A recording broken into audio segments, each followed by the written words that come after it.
My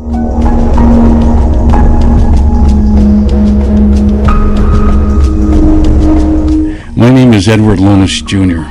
I am an enrolled member of the Spirit Lake Dakota Nation. I currently serve as the chairman of the board at Diversity Foundation, Inc., a Minnesota nonprofit organization committed to bridging the cultural gap between and among all people. I am also a direct descendant of both Sioux Dakota chiefs Waneta and his son Wanatan, Little Charger, who once lived and called Rochester area and the southern Minnesota their original homeland up until the U.S.-Dakota War of 1862. My ancestors were among those imprisoned at Fort Snelling and who were later forcibly exiled from Minnesota. Since 1995, Diversity Foundation's executive director, Lyle Rusted, and myself have helped organize and facilitate many intercultural reconciliation and outreach activities among our neighboring Great Plains Indian reservations, where many of my Dakota relatives continue to struggle and live under nearly third world conditions. While working to build support for economically deprived reservation communities, the Diversity Foundation has photographed and filmed extensively to illustrate both recent and historical experiences of Dakota, Lakota, Nakota people in the Upper Midwest. In addition to reconciliation events, it has filmed many interviews among elders, veterans, and other tribal leaders and educators, including extensive reflections upon the lives and historical conditions of their people. Following are excerpts from some of these interviews.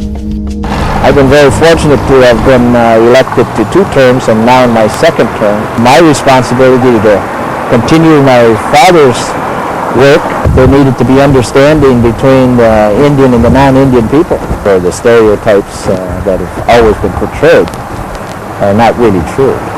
I thought it was important that Shakti continue to be involved, and now we have the resources to be able to get out and support these kinds of groups that are fostering this understanding. So we stopped in Mankato restaurant down here, about 6 of us, and a group of kids come in.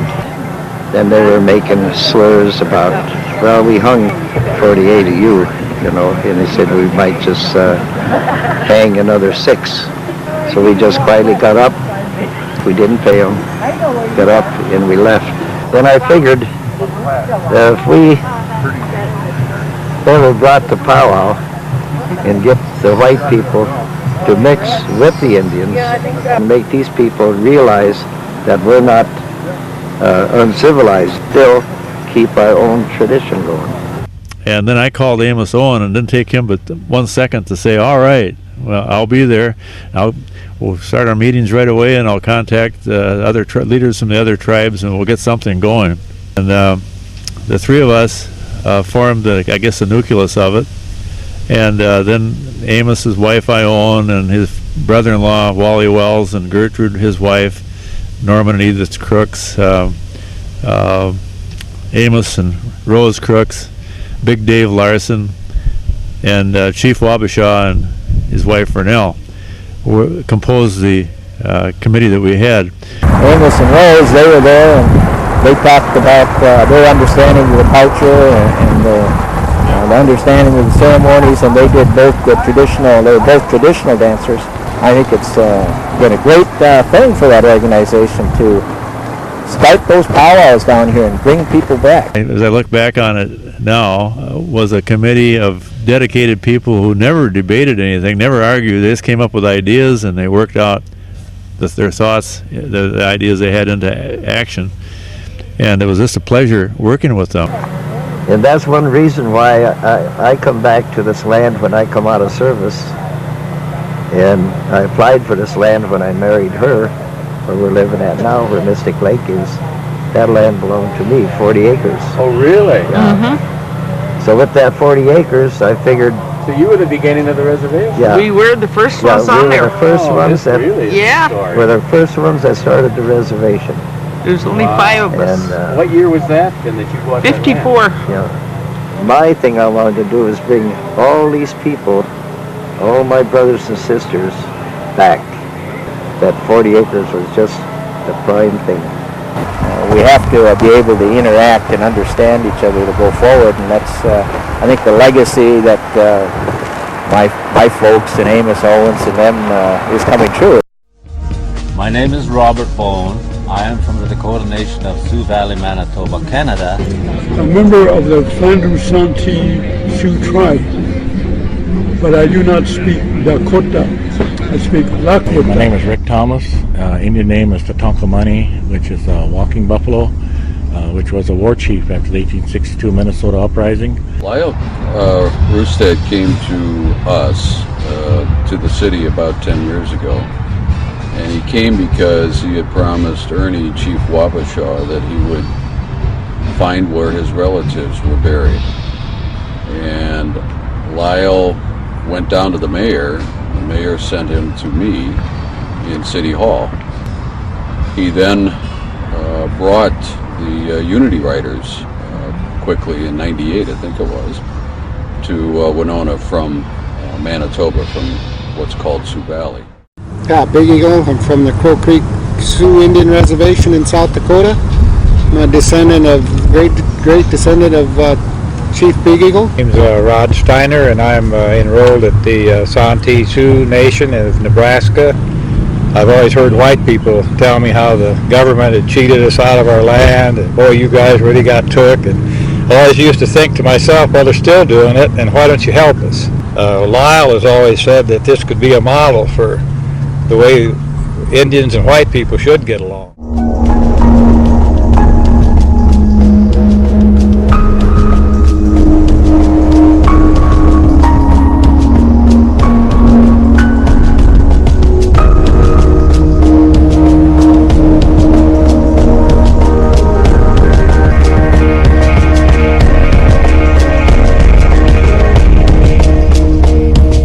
Back in history, there's our grandfathers were in jail together, so we've got that tie, and so it's been good to meet them, and they're just really good people. Well, thank you. Appreciate that. That's sort of a Kodak moment. This was my chief, and I see some descendants of other chiefs that are here, Little Crow and descendants of Red Wing, and I think Hushasha and the Big Eagles. So our chiefs are still around, some of the descendants, and I think we're the only that has a hereditary chief that went from father to son. The Wabashas are the only ones left in this capacity, and we're sure proud of that. And I want to talk about some of the things that our women went through here that really, really suffered here. The first contact with the white men and how they dealt with us on the land and everything that they did to us and tried to help us, and then reneged on some of the things, and it showed what the Indian policy was to our particular tribe. And one thing, there was just a few lines in there about Crow Creek. They said, well, when the women got up here, they were picking the half-digested grain out of the horsemen in order to make soup. And then it said that many respectable women turned to prostitution to support their families. And all of us here, a lot of us here came from those women probably, that suffered here.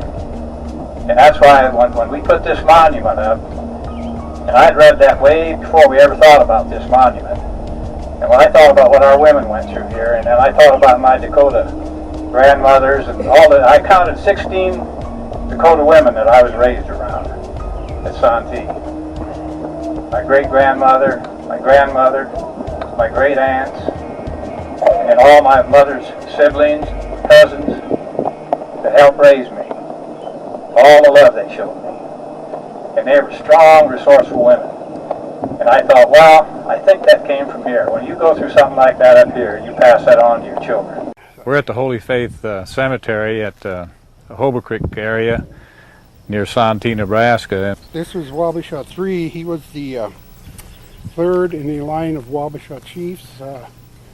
He was chief during the Minnesota uprising of Dakota Indians in Minnesota in 1862. That's our homeland, Minnesota. And it was a short war, and after it was over, all the Dakota were banished from the state of Minnesota, and first they were kept that first year at Fort Snelling in St. Paul, and then the next year they were shipped by boat down to St. Louis and then up the Missouri River to Crow Creek, South Dakota. But it was such a barren and harsh land that about half of the tribe died. There were people coming up to me and shaking my hand. They called me a chief. They said, they would ask me who my parents were, and I'd tell them, and they'd say, well, you're our chief, and shake hands. They were going to bury a Indian kid out there and that got killed in the war, and I don't remember which tribe he was, but either Omaha or Winnebago. All the Indians started coming to the funeral, and they stopped the funeral. What we call a reservation town is a town next to the reservation. You always have prejudice there. I don't care. They can say they don't, but it's there.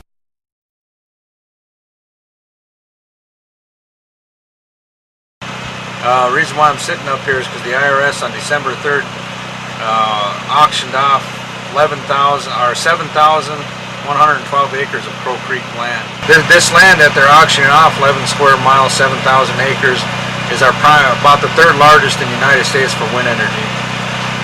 You know, it's for our economic development, jobs for our people, possibly even free electricity. But why take this land? Why do you want this land? You took the Black Hills, you took our bottomlands, put in dams, you made us move then again, promised us free electricity with the hydro dam sitting right beside us. Never happened. Now you look at today, you're taking our land again. Wind energy land, Indian land, not for sale.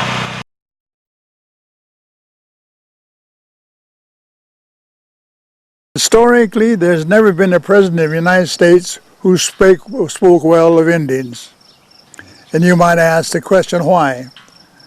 It's because they wanted the land, and they wanted the Indians out of the way. I was elected after World War II. I came back and got elected to the tribal leader. There was no government then.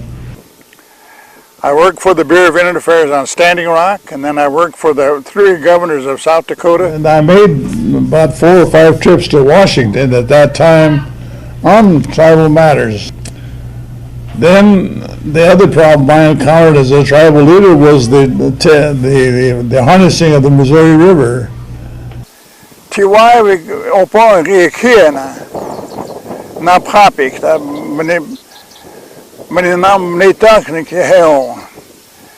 At one time, all of this land was ours.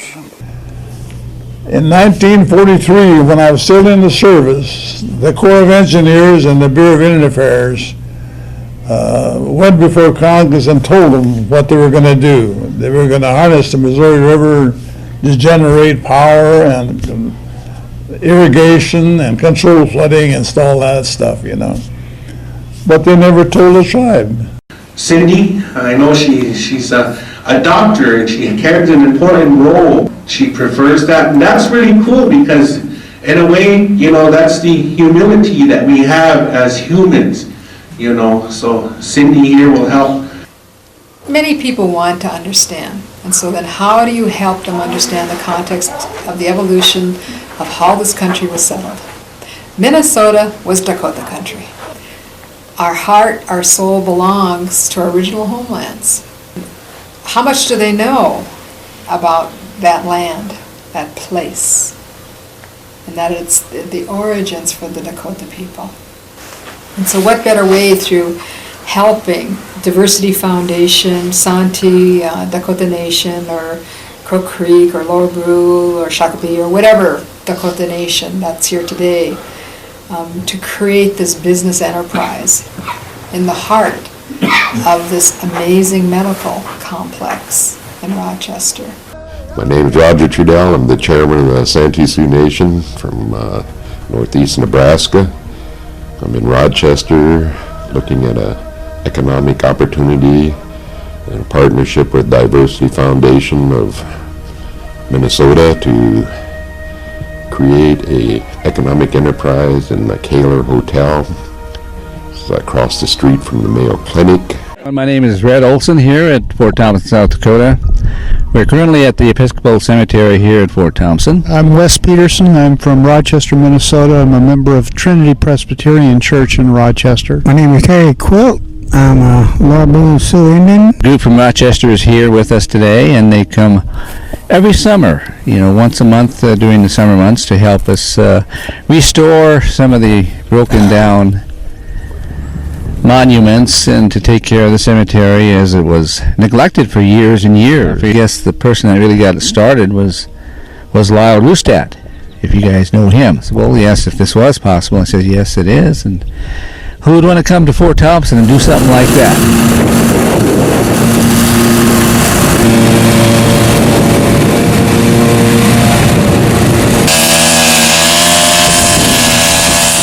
Reconciliation. Our people could be the most bitter because of all the terrible things that we have had to endure. But there is a better way. It's a gift of Wakantkaka, Great Spirit God. It's a gift of love. So with that, I will read the City of Rochester Proclamation.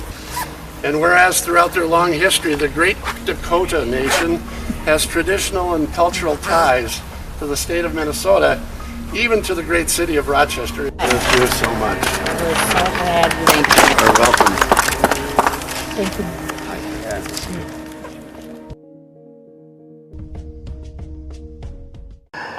And I want to mention the fact the women played a key role in the World War II effort. Not long ago, about a month ago, there was a woman by the name of Mildred. She lives in Edgemont, South Dakota, who was a WASP. That's a Women Air Service pilot.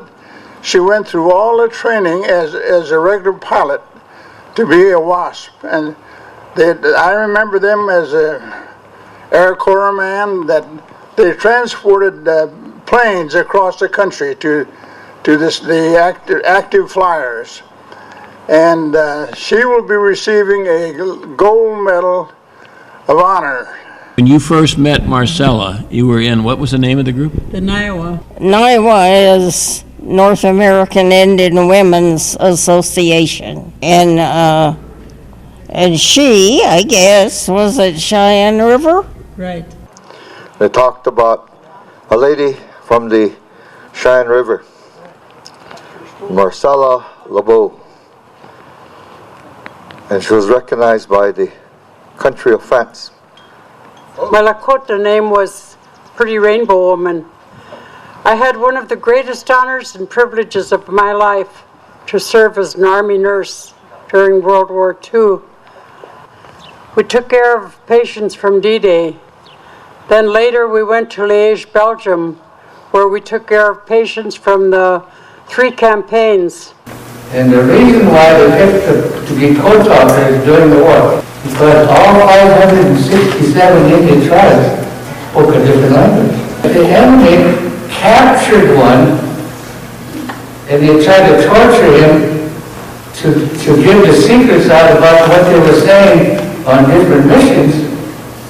He said, yeah, I don't understand that war.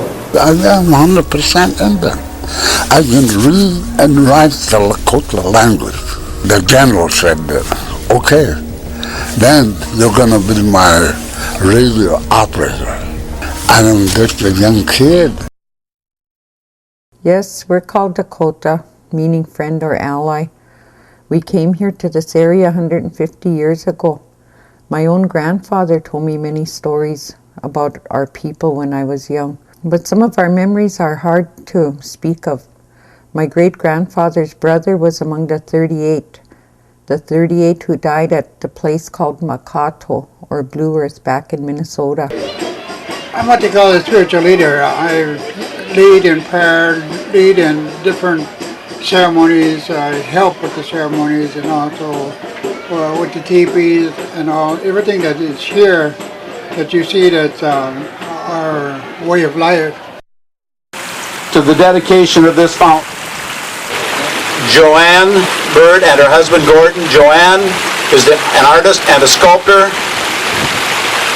and is responsible for what you see standing there. My name is Roger Trudell of the Downston. I'm the chairman of the Santee Sioux Nation. and I'm quite honored to speak on behalf of Ernest Wabashaw, his family. We are the direct descendants of those individuals that were imprisoned and removed from the state of Minnesota. Oh gosh, it's an honor to know you all. What a thing. Smile, Marcia. Okay. Okay. All right. Always welcome.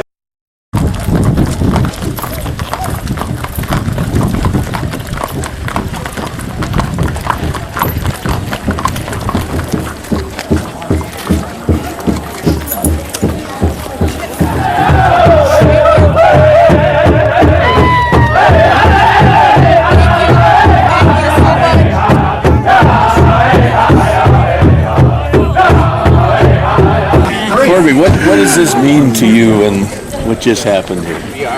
We're home. Yeah. We're home. When we do something like this, it has meaning to it. It has cultural meaning to it. It has spiritual meaning to it. To be able to run with the horses, walk with the horses, and as a humans, the two-legged and the four-legged, together you got a strong spiritual entity. From our governor.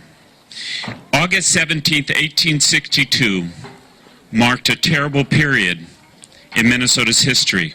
I call for today the 150th anniversary of August 17th, 1862 to be a day of remembrance and reconciliation in Minnesota. I ask everyone to remember that dark past, to recognize its continuing harm in the present, and to resolve that we will not let it poison our future. To honor the American soldiers, Dakota people, and settlers who lost their lives in that war, I order that all state flags shall be flown at half-staff from sunrise to sunset. And I urge everyone participating in the events commemorating this 150th anniversary to practice not only remembrance, but also reconciliation. Governor Mark Dayton, Governor of Minnesota. It was my story. It was your story. It was everybody's story that's standing where they are right now. 150 years, this is where we are. How did we get here? We all can read the history books, hear the stories, but we all have our stories. What got us here? What's going to get us back here in another 150 years?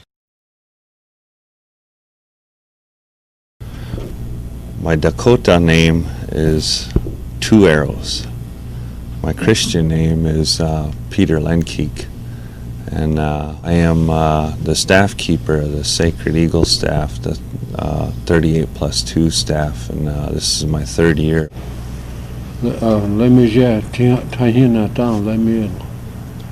Indian name is Charges the Enemy in Sight.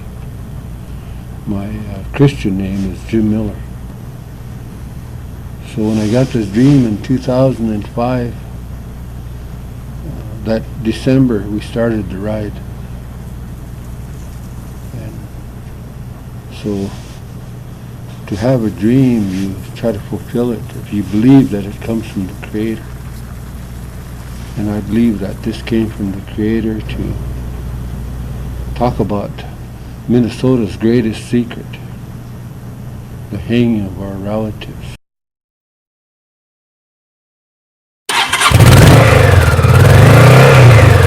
Our ancestral lands are mainly around Minnesota area, and so knowing a little bit of that history that took place back in the 1860s and so forth, we came up with the idea for a ride to remember our people.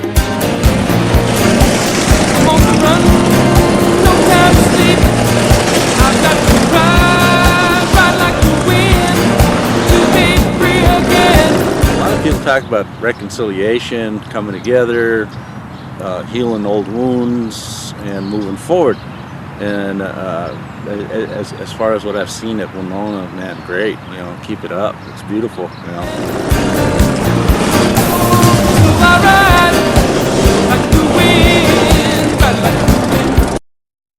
Hi, my name is Brandon. Brandon Sazu, chairman of the Crow Creek Sioux Tribe. Today we got the Diversity Foundation here. We got Ed in the red hat over here, who's the chairman of the Diversity Foundation. Earlier, they dropped off a lot of mattresses. And in the past, the Diversity Foundation is so fortunate to do the Toys for Tots drive during a blizzard. I mean, that's something. I was here during a blizzard, man. Lyle drove miles through a blizzard. Interstate's closed, they made it here, they got it done. I'm the chairman of the Diversity Foundation, and we're here as part of our outreach with the Crow Creek, and this is one of the many trips we've made out here in the last couple of years. My name is Tanita Loudner, and I'm an enrolled member of Crow Creek Outreach by bringing in semi-loads of toys for tots and our mattresses. They did a Lions Club, helped us secure a Lions Club mobile unit to come in and do some screening, where we found 80% of our individuals had high blood pressure, and without them we couldn't have gotten anybody to help sponsor the Lions Club. We had to reach all the way to Minnesota. It's one of the big things, other than the outreach that you guys do. It's a lot more than just bringing in the mattresses. Lyle and Ed Lonis deserve a lot of credit for bringing out what we are all about.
Special thing when you give a star quilt away or present it to somebody, that they may have a long and prosperous life.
This film represents a small sampling of the Diversity Foundation's work. It has included scenes at reconciliation and healing ceremonies and interviews in Iowa, Nebraska, South Dakota, North Dakota, Montana, Manitoba, and Saskatchewan, as well as Minnesota.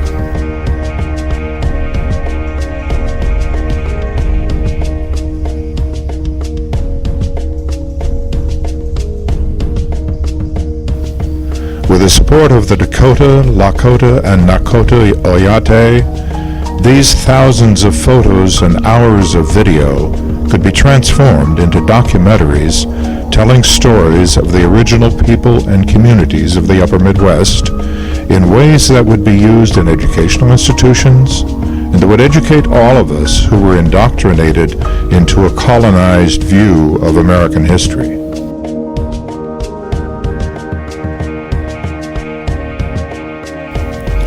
Working together, we could advance reconciliation among all of our people, among descendants of immigrants and slaves, as well as First Nations people, and enable deeper understanding among all of us of our common history.